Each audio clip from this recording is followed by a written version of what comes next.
L'actualité politique 2013, on peut désormais le dire sans risquer d'édulcorer l'expression, n'a eu aucun retard à l'allumage. Tout est parti d'une petite étincelle. Le tempo a été vite donné. L'année a pris ses marques dès le mois de janvier. Elle sera judiciaire avec les suites de l'affaire d'escroquerie dite internationale en instance, puis éminemment politique avec les élections législatives et locales. En 2013, à l'instar de Pascal Bodiona, beaucoup d'autres hommes politiques vont défiler à la barre, fréquenter avec assiduité les tribunaux en tant que témoins ou sur le banc des accusés. Le détonateur médiatique sera vite actionné en cette moitié du mois de janvier traditionnellement morne. L'engrenage va se mettre en branle avec la répétition d'un malheureux fait divers. L'incendie du marché de Cara, suivi de celui de Lomé, à une journée d'intervalle, les nuits des 10-11 et 11-12 janvier. Mais ce que l'opinion ne sait pas en ce début d'année, c'est que ces incendies vont servir de catalyseur de la machine judiciaire et d'accélérateur de particules politiques durant toute l'année.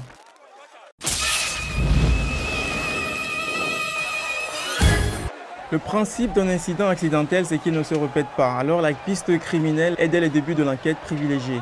Des suspects potentiels, c'est vers la meute d'opposants qui composent le CST du nom du collectif Sauvons le Togo que le regard se tourne. À charge, le CST quelques jours auparavant lançait l'opération Les Derniers Tours de Jéricho, au paroxysme de la lutte à l'aveuglette qu'elle mène depuis 2010 pour renverser le pouvoir en place par la rue, faute d'y être parvenu par les urnes. Pour le colonel Yark Daméan, ministre de la Sécurité et de la Protection civile, donc premier flic du pays, comparaison fait raison. Des murailles qui s'écroulent, un marché qui brûle, le parallèle est vite établi. Le scénario, un peu tiré par les cheveux, est inspiré de la Bible, mais il tient la route. Les premières interpellations s'enchaînent. Les forces de sécurité interpellent le 24 janvier, 12 jours après l'incendie du marché d'Adaolato, les premiers suspects. Gérard Adja, Agbeti Yawagbeko, Dick Logo Azagou et autres sont arrêtés. Par la suite, elles brandissent des pièces à conviction. Elles sont mises au jour dans l'arrière-cour du siège du parti ANC. Des tessons de bouteilles, des résidus de cocktails Molotov sont exhumés ou encore des bidons d'essence sont exposés par le colonel Yark. En plus, la gendarmerie a un joker dans sa manche. Un témoin pour corroborer tous ces faisceaux d'indices concordants, Mohamed Loum. L'homme fait des aveux accablants contre les leaders du collectif Sauvons le Togo. La justice et la gendarmerie trinquent, mais la presse n'est pas dupe. Ensuite, l'entrée en scène du procureur de la République de Lomé. Blaise et Solissam Poyodi brandit les résultats des expertises françaises et israéliennes pour écarter l'ombre de tout doute et enfoncer le collectif dont les démentis et les communiqués lapidaires ne pèsent plus désormais lourd dans la balance face à la foule de preuves et surtout à la parole de Mohamed Loum, le témoin clé de cette affaire. Au mois de février, les révélations de Loum font encore office de parole d'évangile. Mohamed Loum actionne la machine à déballer et la police cueille les suspects. Ils seront bientôt plus d'une vingtaine de membres du CST à être éclaboussés, soit emprisonnés sous foi des accusations de Loum. De fil en aiguille, Jean-Pierre Fabre, Abbas Kaboua, Gilles-Benoît Fangbedi, Raphaël Kwandé Adjaré, Zeus Ajavon, Olivier Hamon seront à leur tour inquiétés. Tous ces leaders empêtrés dans le spectre de la justice, le collectif parle de tentative de décapitation politique. Personne ne sait encore à cette période que Mohamed Loum, alias Tometi Toussaint, se ravisera en opérant un virage à 180 degrés les semaines qui vont suivre.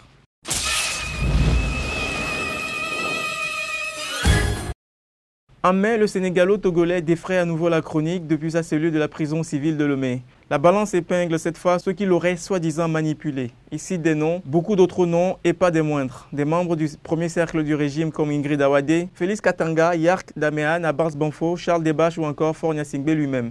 Il révèle à la presse avoir parlé plusieurs fois au chef de l'État en personne de l'affaire des incendies lorsqu'il était sous la bonne garde des capitaines Akakpo, Yanani et Agbenda.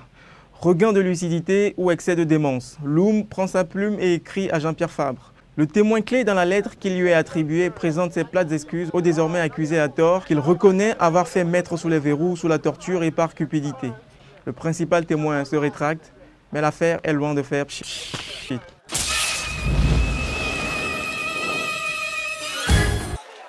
Après un semestre englué dans l'affaire des incendies et dans l'impasse politique, la décantation survient à la veille des élections de juillet.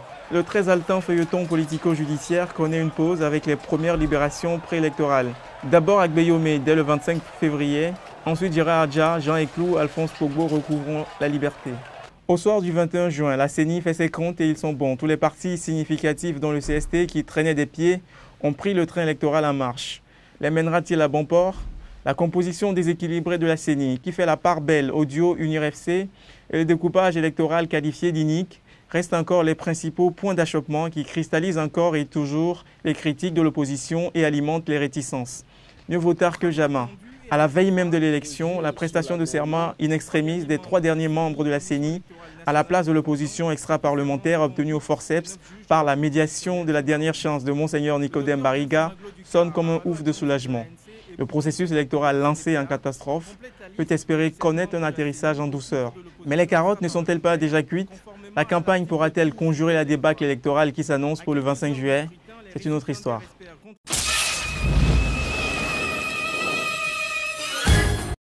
Au soir du 25 juillet, les premières tendances sorties des urnes confirmées quelques heures après par la CENI, d'abord provisoirement, ensuite définitivement et sans appel.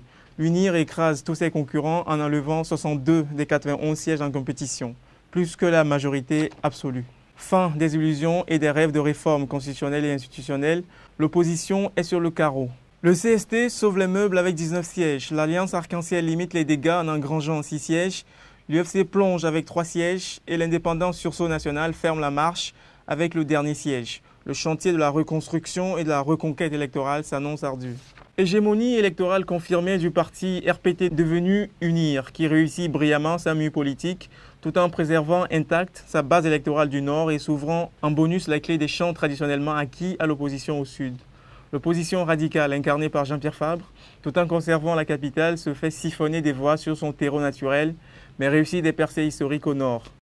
Le grand perdant, c'est Gilles-Christ Olympio, qui est tombé de son piédestal par déni de la réalité et par sa fuite en avant. Son accord historique avec le pouvoir qui lui servait de talisman a été la source de ses ennuis électoraux.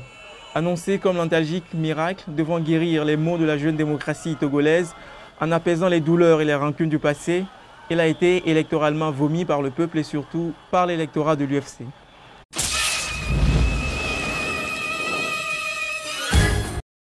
Le 18 septembre, le cabinet Zounou 2 est dévoilé. L'UFC, réduite à sa portion congrue dans l'hémicycle, entre pour la deuxième fois sans trop se faire prier dans le gouvernement. 25 portefeuilles sont pourvus. L'UFC, mise au régime sec, se contente de 2 maigres places. Le ministère de la Santé est amputé et greffé à la primature. La défense est rattachée à la présidence. Quelques semaines après, crise à l'UFC, qui visiblement n'a pas tiré les leçons de sa déculottée électorale. Gilles-Christ Olympio a décidé de poursuivre sa politique de l'autruche jusqu'à ce que mort s'ensuive. Et ce n'est pas Nicodème Abia et Dimon Auré et les autres voix dissonantes, toutes débarquées, qui vont l'empêcher de continuer dans sa logique autodestructive. À cette allure, beaucoup se demandent si le parti qui vient de vivre sa seconde purge en 3 ans survivra-t-il aux prochaines échéances électorales. Réponse aux locales qui n'auront finalement pas lieu cette année. En novembre, le pouls de la démocratie togolaise ralentit avec l'absence prolongée de l'hôte de la primature. La presse brusse un temps de rumeurs et d'hypothèses saugrenues avant que des sources officielles ne révèlent qu'il serait au bon soin des spécialistes d'un hôpital parisien et qu'il se remettrait d'une opération de la péritonite. Droit à la protection de la vie privée ou devoir de transparence sur la santé des gouvernants. La polémique enfle dans la presse.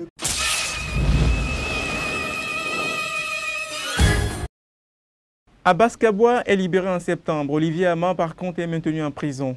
Alors que l'opinion publique désespérait de voir la lumière se faire sur la ténébreuse affaire des incendies des marchés, le CST décide de jeter un pavé dans la mare du procureur Issolisam Poyodi. La coalition, non sans remous interne, publie en novembre un document qu'il qualifie de rapport d'enquête du CST et propose une lecture des événements radicalement aux antipodes du scénario retenu par le procureur. Le rapport passe en revue les mobiles, le mode opératoire et les commanditaires. L'unité d'enquête du CST, à la suite des révélations de Loum, pointe le doigt accusateur sur les classiques du régime de Faure Gnassingbé. Le casting de ce film d'horreur macabre est distribué comme suit. Ingrid Awade, présentée comme l'instigatrice, Alex Massina, Acha Titipina, Yark Damean comme exécutant ou encore l'entrepreneur Raoul Kwacha Bassaï, directeur de l'entreprise de BTP Centraux, qui portera plainte contre le CST. Ce nouveau volet de l'affaire tentaculaire est renvoyé en février 2014. On peut dire qu'on n'est pas encore tiré d'affaire. Défiance envers l'institution judiciaire. Justice est vaincue contre justice républicaine. À croire qu'au Togo, la vérité est relative à la position à laquelle on se situe sur l'échiquier politique et sur le spectre idéologique. En décembre, c'est un sondage politique publié par l'agence I&I qui fait grand bruit. Un sondage réalisé en août 2013 pour le compte de l'hebdomadaire Le Médium, dont les tendances alimentent les enchères et les éditos politiques. À en croire l'oracle des sondages, l'agence jouit d'une crédibilité pour avoir pronostiqué la défaite de l'opposition avec une marge d'erreur de 2 sièges aux dernières législatives. Ainsi, I&I, sur foi de cette crédibilité, a tourné sa boule de cristal sur l'échéance majeure à venir, les présidentielles de 2015, et les projections sont implacables. Faure Gnassingbé l'emportera s'il est candidat face à ses adversaires dans tous les cas de figure, que l'opposition l'affronte en rang dispersé ou avec un candidat unique. Ce candidat fût-il Jean-Pierre Fabre ou Dodi Apevon. Autre scénario, si Faure ne se présentait pas, même les lieutenants du président comme Dramani, les dames Tomega Dogbe, Agiga ou Dagban Zonvide l'emporteraient largement face aux principaux leaders de l'opposition. La candidature de Faure en 2015, la tenue ou non des élections locales, le reliquat des réformes institutionnelles et constitutionnelles ou la suite de l'affaire des incendies seront les questions que devront surveiller nos chers politiques en 2014 comme de l'huile sur le feu. Au regard du spectacle qu'ils ont offert en 2013, en se montrant plus pyromanes que pompiers, ils n'hésiteront pas à souffler sur la brèche des clivages, ce qui ne risquera pas d'enflammer l'actualité des 12 prochains mois. Alors, ce vœu sous forme de conseil pour l'année 2014, qui s'annonce comme une année électorale et pré-présidentielle, chers politiques, arrêtez de jouer aux apprentis sorciers. Rangez vos bûchettes d'allumettes au vestiaire au risque d'embraser le pays et de vous tuer vous-même à petit feu. C'est gratuit.